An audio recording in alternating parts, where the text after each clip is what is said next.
you mentioned your wife, and you guys started dating back in high school. And I was gonna ask you this question because I saw you were hanging out with the Rizzler. I was gonna ask you if you had any Riz. I heard that you stayed or you were late to class to meet her. Can you give us a story? So yes. So this was in high school. I don't even know how you remember this. I do my research. You did. That's good. Hey, guys prepared, man. I knew he was gonna be prepared though. So she moved to my hometown. So my wife is Native American. She was born in California, lived in Florida for like a year or two when she was a baby, and then kind of was raised on the Indian reservation in South Dakota where her mom's from, right? So she moves from the reservation in South Dakota to my hometown in Prattville because her mom's husband's parents or something live in Prattville, like in the boonies, but small world, like this is how it happens. And so at the time in Prattville, it was pretty much it was like 65-35 white to black population in the school, but mostly just white to black, very few Spanish, Latino, like very few other. Mm-hmm. And then when she comes, she looked way different than anything in my high school. So my brothers, I remember I was just a little brother. Yeah. So my brother's, one of his best friends at the time was like, yo, like, hey man, it's this new girl in school, bro. We gotta go see her. I'm like, dude, I got class. Man, come on, man. Forget class. Man, bump class, bro. We can be late. I'm like, all right, let's do it. Let's go. So we go down, we go to the gym, and we meet her. Like, oh, this is the new girl, blah, blah. Because my boy Ron my brother's boy Ron, like, knew the other people that she was with, whatever. And in all honesty, I love my wife. She's beautiful, but at the time I thought she was all right. You know what I mean? She was, yeah, she's all right. She just knew. She was just new. And so I was like, I mean, she's all right. Like, she's good. My boy, like, Ron was like, man, she bad at it. I'm like, she's all right. And then the funny thing is that we became friends, that we hung out in a lot of the same circles. She was an athlete. She played basketball. She ran track. She did a lot of other things. And so really smart girl as well. And I just loved who she was. And so we started dating actually when she was in 9th grade. I was in 10th grade. Then she broke up with me because that's what you do in high school. Yeah. And then we got back together like a year or so later in high school. We dated from high school, then she took college. And we broke up when I was going to college because she's like, you're going to see all these college girls. It's okay. Like, were y'all the same year or she? No, she's 1 year younger than me. Okay. So I get to college and she's like, we're going to, you go do you. You're going to want these college girls. You're not going to want the high school girlfriend anymore. So it was what it was. And I'll be honest, I did shed a tear, straight up. And real men cry. It's okay. It's okay. It is okay. I'm able to admit that because I got daughters and kids now, so it's all good. So then I go to college. I'm there for like a week and a half, 2 weeks. I'm like, no, I'm good. Like, let's just be together. So then me and her, we stayed dating through college, and then she came to Alabama the next year, and we were dating through then, and then we broke up on my 21st birthday. Not like that I'm keeping count or remember, but. Whoa. Yeah, it was a real deal thing. What a birthday gift. I know. Well, she broke with me because me and my boy Pep, my roommate, Charlie Pepper, shout out Pep, he knows I like to drink and have fun in college, so he got the party going for me early. Then we went out. She was doing finals, so she didn't go out. She was going to get up with me later. Then we had like a house party after it. It still got really late. She went over there. There's a lot of girls and all kinds of people over there. She got mad. We broke up. And then once she broke up, I was like, I think I like being a single athlete on Alabama's campus. Yeah. Because I never did that before. And then that's what I did until I was in year 6 or 7 of the NFL.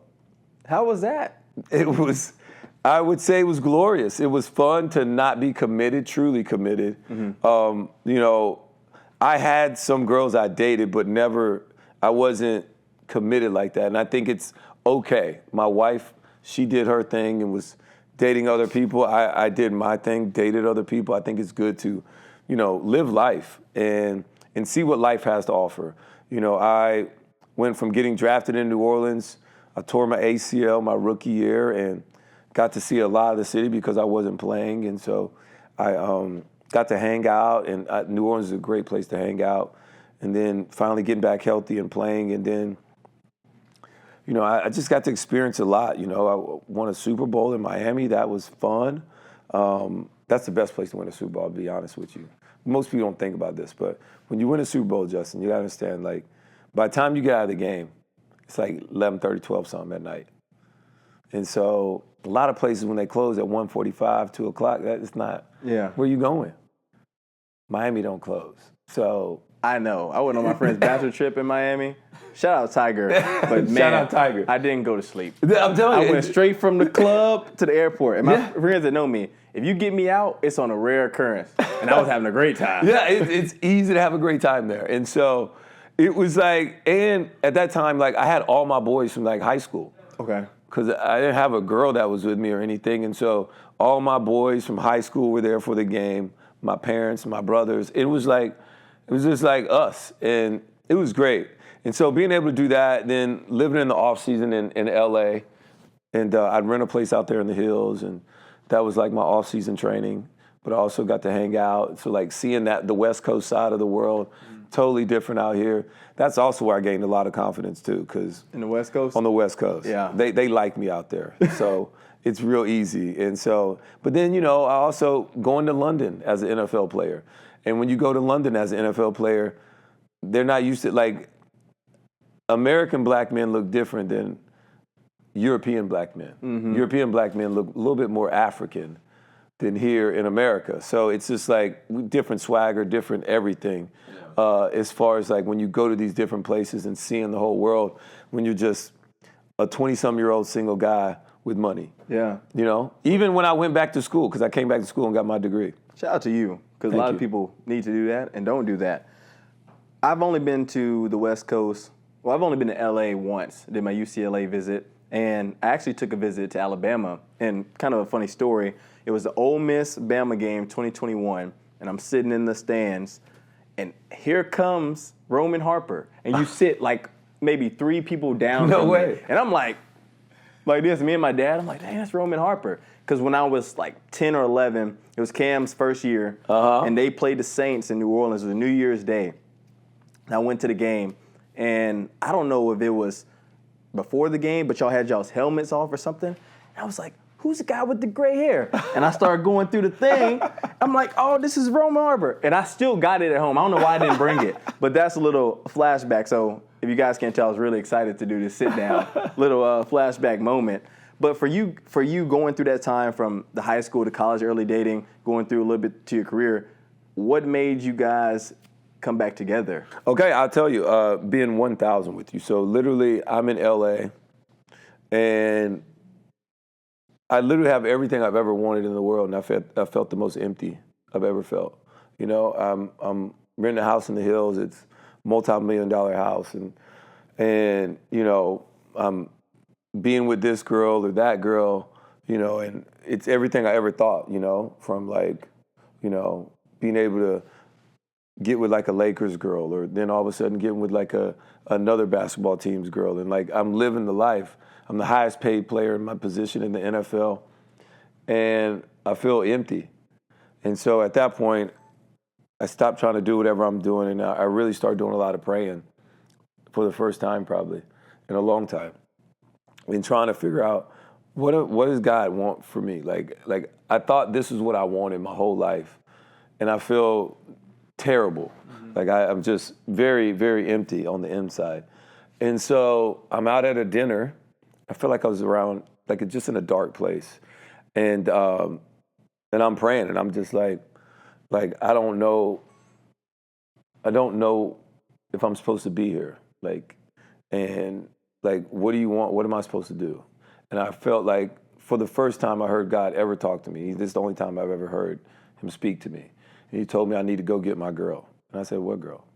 It's like, Heather? He's like, yes. And so that night I went back home. I called her. She actually answered the phone.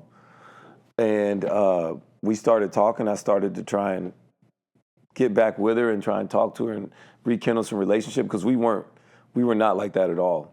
Like, we didn't talk for many years, and then we actually started becoming friends again. But there's like, I would not let it turn physical, because emotionally I couldn't do that, because I think she had me since I was young, so it was just different. And so I could keep those things separate with others, but with her I felt like I couldn't, so I didn't do that. And starting to trying to date her again. And then we started, hooking up. And she ended up being pregnant, which actually was the best thing that saved our lives because I was not the man I needed to be at the time. I was still a work in progress. And so, but her, she wanted to continue to give me another chance because she grew up without her father. And she knew how important that was and how much that messed her up. And I grew up with both of my parents and my father, and I knew how important that was as well, so I was willing to work at it too. And so instead of us just, when we have a fight, like, oh, you know what, you go do, and we continue to work at it, and we stuck through it, and that's why we call my oldest daughter the glue, because she kind of like kept us together, and now we're great, and been married now for 10 plus years. And so it's been awesome, but like it was a grind early because, that's how we rekindled, and I had to work at it because I did not know how to be like a good man. Like I had always been just a selfish dude, and like you're okay, like I'm like if I'm paying for this or like I don't want to hear that, and that's not what a real man is or does. It's a certain level of respect on both ways.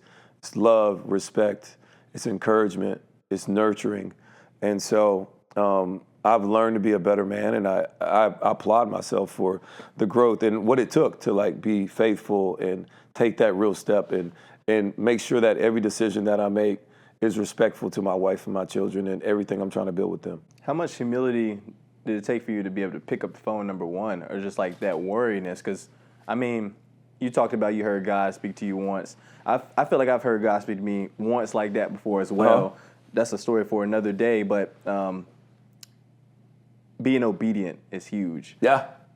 What was the tug and pull of like, no, and then finally being like, okay, let me pick up the phone? So immediately I did it. It was, to me, I think the obedient part came after. It was like, look, if God tells you to get on this path, how long are you going to get off the path? Like, they walked 40 years in the desert before they got to the promised land. Are you willing to go 40 years? Are you willing to go? Or you think like, oh, it's time to give up. Mm-hmm. Like, how far are you willing to go? So for me, that was big for me, is just continue to just like, okay, if this is what I'm supposed to be doing, like just stay on the path. Like, it's okay, And I learned this from a girl that I met and dated in college. She's like, the advice she got from somewhere, and I think it's awesome. It's like, every day, make sure you try and love the one that you're with. So for me, that's been big. And then this off season has been a really big thing for me because like I've continued to read, and learning how to choose your own happiness is key. And so like you can't make somebody else happy if you're unhappy with yourself. And ultimately, when bad things happen to you, which it's going to happen to everybody, you recognize the action, you forgive it for trying to mess up your space. But like I want to be a high volume person. And whenever I come into a room, I want to be able to pick up this room and where the volume, not the volume, but the just high volume, whatever. But high, it literally just came to me. Anyways, but I just a high frequency person, right? So I want to get off good energy, and ultimately I still get to make the choice to be happy. Like I know things are happening, but I still get to make the choice. So like, you know what? I know, but I'm going to choose to be happy and continue to stay on this high vibrationals. That's what it is, high vibrations. Vibrationals. Yes. Gotcha. So that's what I wanted to do. And, just being committed, I made mistakes, but then it's also like accepting that. And then just also like, man, like knowing that God still got my back. Like I'm still here. I'm still achieving. I'm still very young and still trying to grow. I'm in this place of growth still.